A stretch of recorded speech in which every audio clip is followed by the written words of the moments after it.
एक दिन राधिका और उसकी सास को घर पर अकेले रहना पड़ गया था। तब विजय जाते जाते कहता है, सुनो, ताला लगा के सोना, अच्छे से खिड़की दरवाजे चेक कर लेना और मम्मी का बीपी भी चेक कर लेना। हाँ जी, कोई दिक्कत नहीं है। अब आप आराम से जाइए शादी में, मैं मम्मी जी का पूरा ख्याल रखूंगी। और अपना ख्याल भी रखना। हाँ जी, अपना भी रखूंगी। अब जाइए ना आप। थोड़ी देर बाद गांव में जीप पर लगे एक स्पीकर से अनाउंसमेंट होती है। जीप वाला आदमी कहता है, सुनिए सुनिए, गांव में चोरी होने की वारदातें काफी बढ़ गई है, इसलिए सावधानी बरतें। अपनी खिड़की दरवाजे सही से बंद कर लें। अरे राधिका, सुना तुमने? मुझे तो बड़ी घबराहट हो रही है। नहीं मम्मी जी, आप घबराइए मत, मैं हूं ना। मैंने सारे खिड़की दरवाजे बंद कर दिए हैं और कुछ भी होता है तो पुलिस का नंबर तो है ही मेरे पास। अच्छा, मेरी तो सांसें तेज चल रही है बेटा।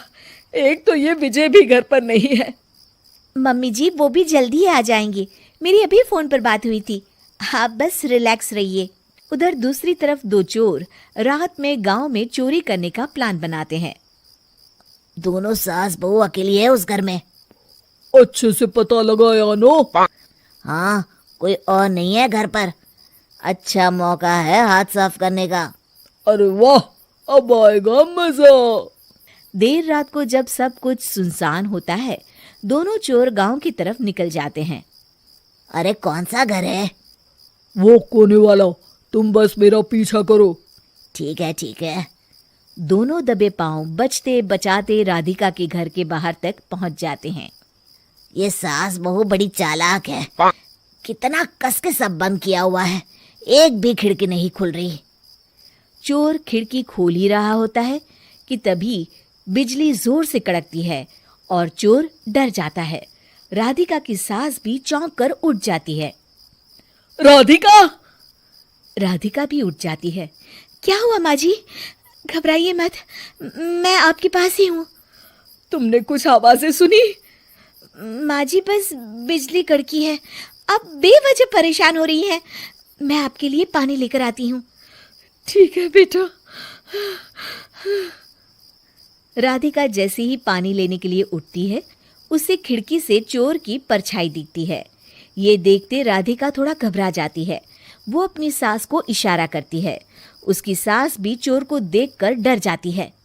शांत हो जाइए मम्मी जी। श्श। अरे मगर कैसे बेटा? हे भगवान, विजय को फोन लगा बेटा। माँ जी, इस वक्त अचानक वो पहुंच भी नहीं पाएंगे। मैं कुछ करती हूँ, आप बस शांत रहिए। उधर चोर अपने काम में लगा हुआ है। वो सब सामान देख रहा होता है। तभी उसको आवाज आती है। सुनिए जी, देखिए तो, खिड़की के पास कोई है। मुझे लगता है चोर है। अरे इसका पति तो घर पर है। नहीं, वो बाहर गया हुआ है। मैंने उसे खुद बस से जाते हुए देखा था। तो ये बातें किससे कर रही है? राधिका जानबूझकर जोर जोर से बातें करने लगती है। सुनिए जी, जल्दी आइए ना बाहर। मुझे पक्का शक है कि घर में कोई घुस आया है। अरे लगता है इसका पति आ गया है। ये दोनों अकेली नहीं है। भोलू की जानकारी तो गलत थी। भागो! चोर घबराकर जल्दी जल्दी बाहर की ओर भागने लगते हैं। तभी एक चोर का पांव फिसल जाता है, मगर वो फिर से जल्दी से खड़ा होकर भागने लगता है।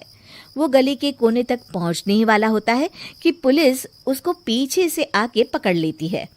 अरे रुको तो, किधर भाग रहे हो दोनों? कब से तुम दोनों की तलाश थी हमको? साहब छोड़ दो हमको साहब। हमने कुछ नहीं किया। अच्छा, तो इतनी रात को क्या यहाँ जॉगिंग करने आए थे? हवलदार, दोनों को हथकड़ी लगाकर गाड़ी में बिठाओ। तभी पीछे से राधिका भी आ जाती है। मैम, आपने बड़ी बहादुरी दिखाई। अगर सभी आपके जैसे नीडर नागरिक हो तो कितना अच्छा हो। सर, आपको मेरी सासू माँ ने फोन किया था, उनका ही आइडिया था ये। हाँ, और चोर को डराने का आइडिया तो राधिका का था। बहुत ही समझदार और नीडर है मेरी बहू। चलिए, आप दोनों का ही बहुत बहुत शुक्रिया। आपने इन चोरों को पकड़वाकर देश की मदद की है। और हाँ, पुलिस स्टेशन आकर अपना इनाम जरूर से ले लीजिएगा। और अगले दिन विजय शहर से आ जाता है।